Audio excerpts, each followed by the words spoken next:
제 소개를 이제 다시 한번 이제 해보도록 하겠습니다. 예, 저는 경리나라를 사랑하는 나라 아빠 금종석이라고 합니다. 예. 저 나라 아빠라고 돼 있는데 이제 뭐 경리나라의 그 나라도 있지만 제 아들내미 또 이름이 또 금나라기 때문에 이제 나라 아빠라고 이제 좀 써봤고요. 뭐 양력이나 이런 이력은 사실 뭐 크게 중요하진 않고 제가 격리 업무에 대해서 왜 관심을 갖게 되었는가 요거에 대해서 그 배경 설명을 먼저 좀 드리려고 해요. 저는 이제 그 대한민국 그 세무의 중심지 그 수원 인계동에 이규상이라는 그 세무사가 있고요. 저는 그 친구랑 같이 이제 세무사 사무실을 꽤 오랫동안 같이 운영을 해오고 있는데 그때는 저희가 이제 잘 되고 싶었어요. 격리 업무에 관심을 갖게 된 이유는 잘 되기 위해서였어요. 저희가 제가 좀 잘 되고 싶어갖고 세무사 사무실이라는 것의 좀 특징은 약간 다른 전문직하고 좀 차이가 있는 게 누군가가 뭐 암에 좀 걸려갖고 좀 힘든 거를 치료를 해준다든가 아니면 뭐 소송이나 분쟁에 휘말린 거를 이렇게 해결해주고 돈을 번다기보다는 저희 거래처가 돈을 많이 벌고 매출 막 올라가고 이익도 많이 나고 이러면 저희도 같이 돈을 잘 버는 구조. 고객들이 힘들어지면은 우리도 같이 힘들어지는 그런 구조였기 때문에 우리 고객들이 좀 더 잘 됐으면 좋겠다. 그래서 우리한테 기장료도 좀 많이 주고 조정료도 좀 많이 주고 했으면 좋겠다. 막 이런 생각을 하면서 격리 업무에 관심을 갖기 시작을 했어요. 그러니까 제가 궁금했던 거는 되게 비슷한 아이템, 비슷한 기술력, 뭐 사업 이제 구조 그리고 비슷한 지역에서 사업을 하는데도 어떤 곳은 계속 꾸준히 성장을 하고 매출도 증가하고 돈도 많이 버시고 근데 어떤 곳은 되게 비슷한데도 불구하고 항상 힘들어하세요. 세금 내려고 하면은 막 돈이 이제 없다. 부가세 어떻게 좀 분납 안 되나요? 맨날 이제 그런 조정료 자꾸 밀리시고 막 이제 그런 일이 이제 벌어지니까 좀 궁금했던 거죠. 왜 저 둘의 차이가 도대체 뭘까? 이제 궁금했었고 그리고 제 생각엔 그랬죠. 좀 잘 안 되시는 대표님이 좀 잘 되게 했으면 만들면 좋겠다. 뭐 이런 생각을 하게 됐고 또 한 가지 저희는 이제 서비스업이다 보니까 만약에 어떤 거래처로부터 똑같이 100만 원을 받는다고 쳤을 때 어떤 거래처는 그 세무 처리를 하는데 한두 시간이면 끝이 나고 어떤 거래처는 막 며칠씩 걸리고 이러면 저희 입장에서는 같은 돈을 받더라도 한두 시간 만에 끝나는 거래처가 효율이 좋은 이제 그런 거래처가 되겠죠. 그렇죠.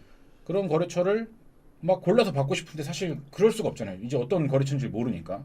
그럼 저희는 그렇게 좋은 거래처로 만들어주자라는 게 이제 저희의 그 격리 업무에 대한 관심을 갖게 된 첫 번째 이유였습니다. 왜냐면은 저희가 뭐 매출을 뭐 영업을 대신 해주거나 뭐 기술을 대신 개발시켜주거나 이럴 수가 없다 보니까 그럼 저희 선에서 할 수 있는 게 딱 보니까 격리 업무가 되게 잘 되는 거래처가 계속 꾸준히 성장을 하더라. 예를 들어서 제가 이제 방문을 가요. 질문 내용이 막 이렇습니다. 이사님 처음에 최근에 요새 어떤 좀 큰 거래건이 하나 오퍼가 들어왔는데 이 거래를 받아야 될지 말아야 될지 고민이 됩니다. 막 이런 얘기를 하세요. 그렇고 왜 그러세요? 그러면 받으시면 되잖아요. 그러면 요게 좀 결제일이랑 이런 게 좀 길어가지고 지금 우리 자금이 한 이 정도가 있는데 아마 다음 달에 저희 부가세 내잖아요. 제가 생각할 때 한 3천 정도 나올 것 같은데 이거 거래처 이 거래를 받게 되면 우리가 매입하고 하는 와중에 뭔가 부가세 낼 돈이 좀 부족하거나 좀 그런 일이 생길 것 같다는 거지. 뭐 그런 걱정을 하세요. 그러면은 그럼 제가 봤을 때는 뭐 부가세 3천 정도 나오는 게 맞을 것 같고 이렇게 하면은 실제로 좀 자금 경색이 올 우려가 있을 것 같습니다. 뭐 이런 얘기들 이제 대화의 내용이 약간 그렇다면은 격리 업무가 잘 안 되는 곳들은 일단 다 받으세요. 거래처. 뭐 거래 건이 들어오면 다 받으시고 그러다 나중에 막 현금이 항상 부족해서 힘들어하시는 대표님은 계속 바쁘고 매출도 계속 올라가고 뭔가 회사는 성장하고 있다고 생각을 하시는데 자꾸 돈이 없어서 너무 힘들다는 거예요. 뭐 그런 게 어떻게 보면 다 격리 업무에 대해서 차이에서 온다. 지난달에 내가 얼마를 벌었는지도 잘 알고 있고 현금 흐름이 어떻게 될 건지 예측도 하고 있고 뭐 미수금이 얼마 있는지 미지급금이 얼마 있는지 뭐 그런 게 잘 파악되는 그런 대표님 그리고 그렇지 못한 대표님 그 차이에서 뭔가 회사가 꾸준하게 성장할 수 있느냐 그렇지 못하느냐가 어떤 격리 업무가 상당한 역할을 하고 있다. 저는 그렇게 봤고 격리 업무에 대해서 관심을 그때부터 갖기 시작을 했던 것 같아요. 그러다가 격리나라를 만나게 됐고 격리나라에 대해서 열심히 공부를 하다 보니 격리 업무는 이런 식으로 하는 거구나 라는 생각을 갖게 되었습니다.